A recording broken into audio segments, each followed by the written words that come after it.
Mr. Walsh, on complaint 230318, you are charged on the first day of January 2023 with assault and to beat Anna Walsh with intent to murder that person. You're also charged with returning of a body hid without lawful authority, did willfully dig up or remove human remains. Not guilty, pleas will be entered. You understand those charges, Mr. Walsh? I do. I'll hear from the Commonwealth. Yes, thank you. Your Honor, we're not contesting bail or probable cause, so we would ask that he be released. Thank you, Ms. Minor, but I have to satisfy myself with probable cause. Thank you. Thank you, Your Honor. Lynn Beeland for the Commonwealth. The defendant is now before the court charged with murder of his wife, Anna Walsh, as well as disinterring of a body. Anna was 39 years old and the mother of 3 children, 2, 4, and 6. Anna worked in Washington, D.C., splitting her time weekdays between D.C. during the week and staying in her house in Cohasset, where she lived with the defendant and their 3 kids.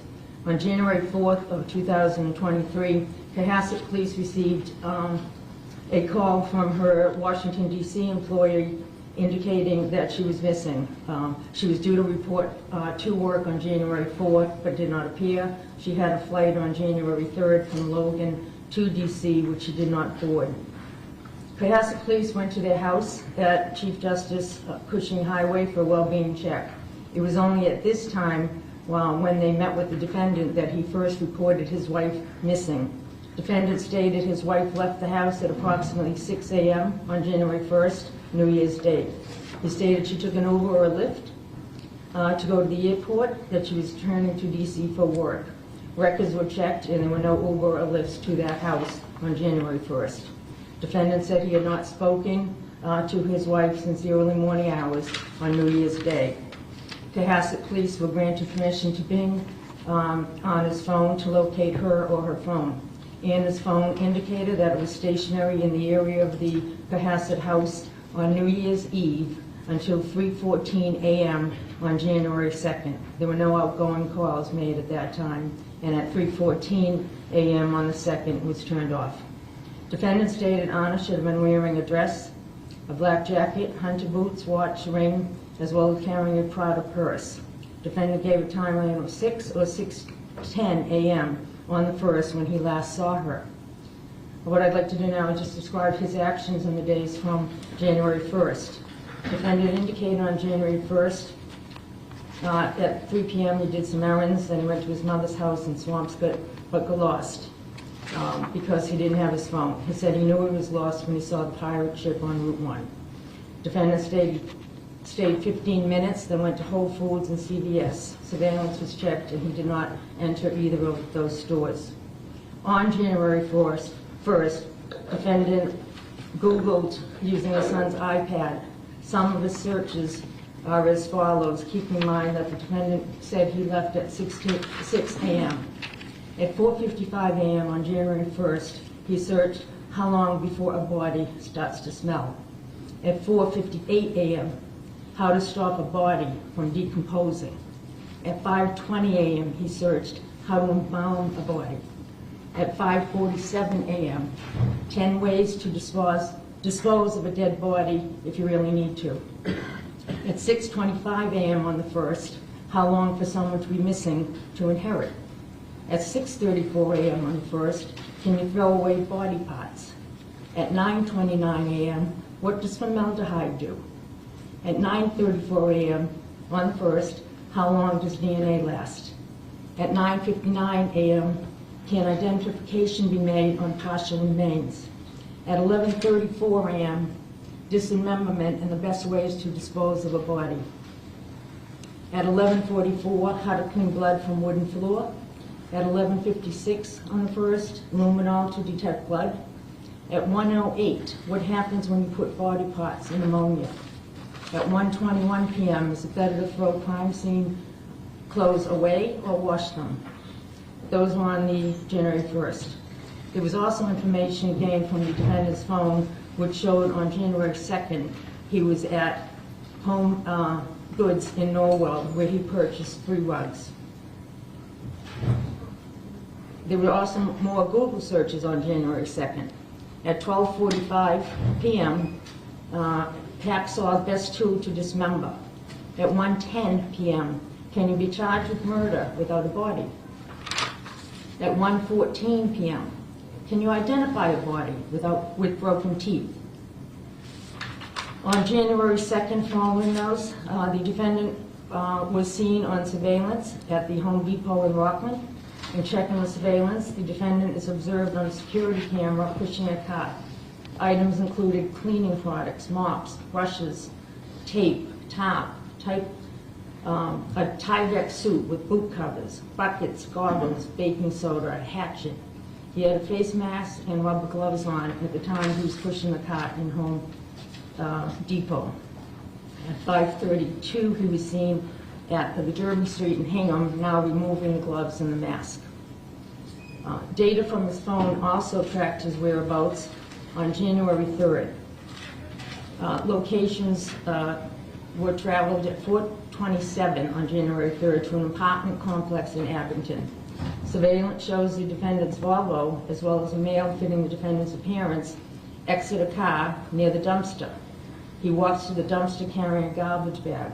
He's leaning, and it appears to be heavy as he has to heft it into the dumpster. He walks to the dumpster with the garbage bag and leaves it. On 4:48, he hit another complex in Abington, and at 5:10 p.m., cell phone shows records at another apartment in Brockton. Video shows a party consistent with his appearance and his Volvo. Again, he discarded items in the dumpster. On January 3rd, that same day, at 1:02 p.m., he did some more Google searches. What happens to hair on a dead body?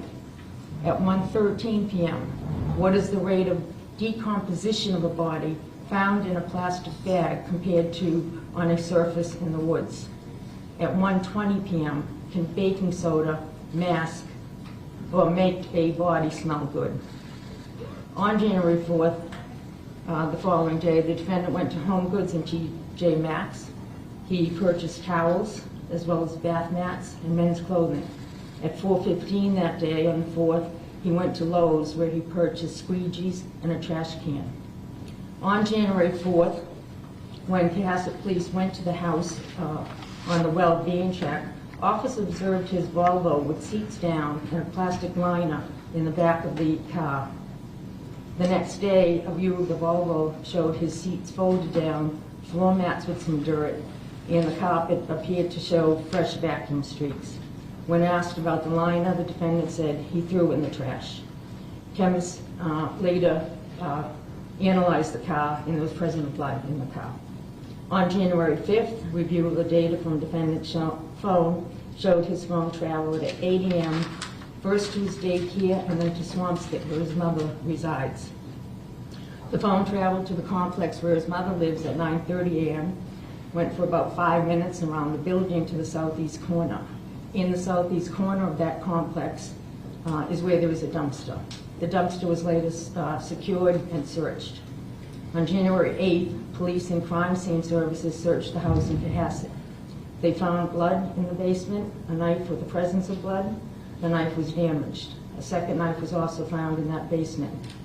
In addition, there was heavy-duty large tarp, plastic liners purchased from that Home Depot trip. As part of the investigation, police checked for activity on Anna's credit cards, banks, flights, trains. There was no activity since she was last seen on January 1st. Police also tried to track down what happened to the bags that the defendant was seen throwing in the dumpster earlier. This was over in Abington. These bags and what was in them were already picked up and taken to a location for shredding and to be incinerated. By the time police located that, they were already destroyed. However, investigators did secure and search the dumpsters from defendant's mother's complex in Swampscott.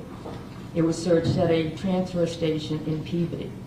Investigators recovered 10 trash bags. Inside the trash bags, many of these items contained stains consistent with blood, in fact a lot. Among the items secured were towels, rags, slippers, tape, Tyvek suit, gloves, cleaning agents, carpets, rugs, hunter boots, Prada purse, a COVID-19 vaccine card in the name of Anna Walsh, a hacksaw, a hatchet, and some cutting shears. The purse and boots were described as what Anna was last seen in.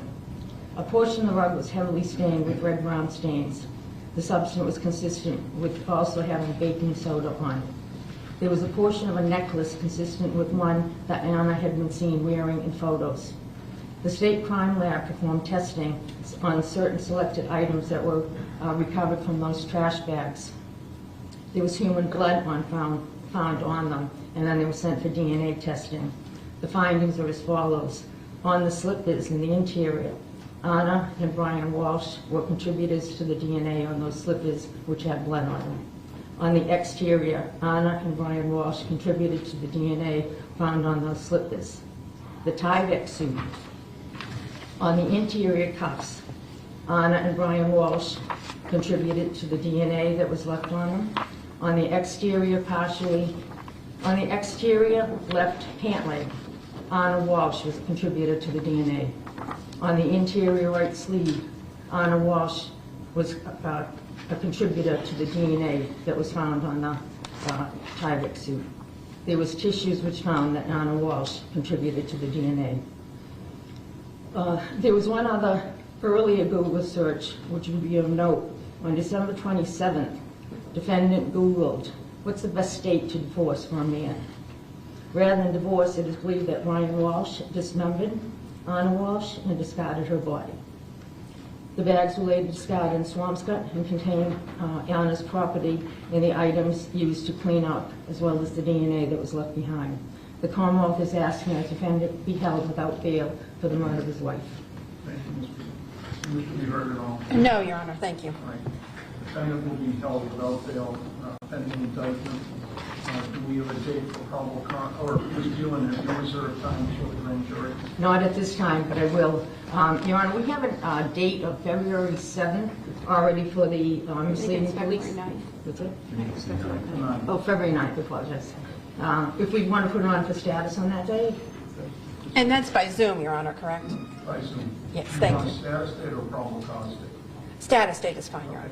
February 9th for status, please. Thank you. Thank you, Your Honor. So, sir, you're held without bail until February 9th, 2023, for a status date. We're all set. Thank you. Thank you.